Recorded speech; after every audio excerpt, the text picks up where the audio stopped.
Today we have a very special patient, Sebastian.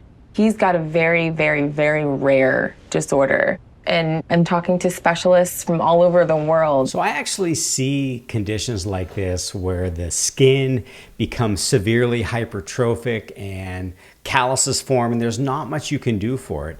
It's a complicated process because the patients are extremely painful. They have a difficult time getting shoes on. It could be severely debilitating. So let's see what they do to treat this. It's called epidermodysplasia verruciformis. And what this condition does is to form large growths on his feet that are very, very painful and continue to grow.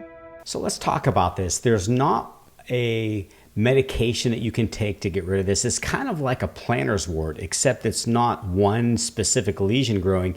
It's affecting the entire foot, and you'll see thick callus-like tissue growing from the toes. If you shave it off, you're going to see, I'm imagining that's what they're going to do here. They're going to shave it off, but I'm going to wait and let you see what happens when they do this. His immune system doesn't have the checkpoint to suppress the growths on his feet. There's been a case of this that was in the media. The man is called the tree man of Indonesia. The tree man. A lot of my patients have talked about this when they come to my practice, seeing situations like this on TV, and they're concerned that they have it. He died at the age of 45 due to complications associated with a weaker immune system. There's not a lot of this out there. I haven't seen anyone that looks exactly like the tree man, but I do see situations just like this. Tell me how this whole condition has sort of affected like your life. Well, the pain in my feet, it keeps me up all hours of the night. I'm sure I drive her crazy with it. Yeah. I would like him just to go to sleep with me at night, but that that doesn't always happen. Okay. Yeah, imagine this thick skin is there all the time. It's not like you can soften it, peel it off, and then it grows back. It's there every day, causing pain. And if your spouse or partner is laying next to you, they're going to feel it as well. So it's not only affecting you, it's affecting other people around you. And then we're going to determine like how we can make your life way more manageable. Yeah, so do you manage it by removing it? Do you manage it by softening it? That's what makes this complicated. And it's not something you catch, so you don't have to worry about catching this from someone. It's a genetic condition, as they had described here. Let's see these feet. Okay.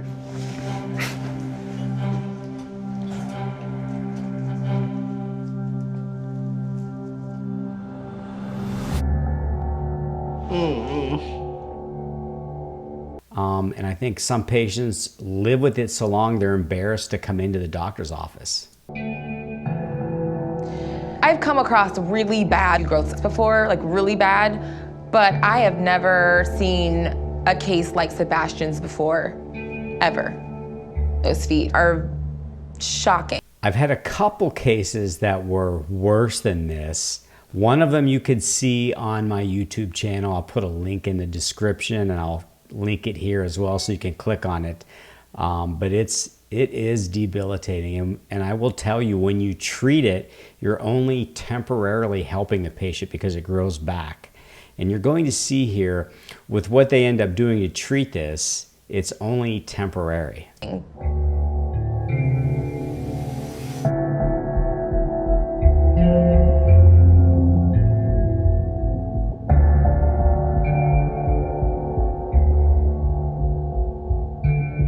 So if you can imagine when you see something like that, if you just shave away, you're shaving away almost the entire toe. So you can't remove it. You'd be removing digits or toes. Usually you don't die from the soft tissue masses, but you die from other things like cancer or other type of viruses that you are susceptible to.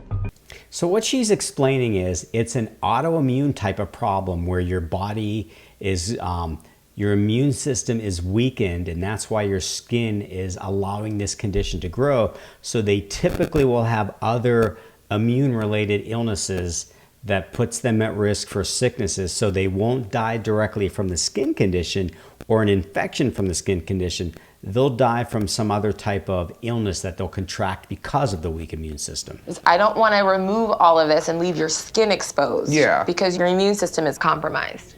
So what I'm going to do is replace what I've taken with a really cool skin graft. Now, it sounds cool. It sounds like they're going to take off the bad tissue and put a skin graft on. but it's not actually a skin graft that forms skin. It's a bioengineered tissue that incorporates into the wound that was created to help improve the healing process. So it's not actually a skin graft. Removing these soft tissue lesions could in fact make his immune system worse, and then susceptibility to complications and infection is going to be a problem. So that's true. So even though they're putting a skin graft on there, there's still going to be an open wound that can put him at risk for an infection. I want you to be aware that there could be complications like infection or an amputation. So I just want to make sure that we're all on the same page. We all have realistic expectations. She's going to remove this, but there is a risk of that underlying wound creating a problem. We had to definitely rule out cancer. So we had to get a biopsy, we had to get an MRI, both of which came back negative. So the tissue gets removed. You can see the surgery that they were doing. They're taking off multiple clumps of this thick tissue. And when you're doing this, you have to make sure you get into the proper layer, because if you cut too deep, you're exposing fat and nerves and tendons. You don't want to go too deep, so you want to make sure you're in that perfect layer. And that's what they're doing here. And then they're sending it to make sure it's not malignant, that it's not a cancerous type of tissue. And let's check out and see what it looks like after. This is the left foot, but this looks way better, like way better. I guess he just got out of the bathtub here. He's a little wet. And then let's see the right foot. There was like growth all over here, and this is looking a lot better too. So they did a good job. You can see it wasn't actually a skin graft like they're referring to. They put these bioengineered tissue substances on there to help regenerate tissue. They got a good result out of it. Looks good. If you have any questions about these conditions, drop them in the comments section below.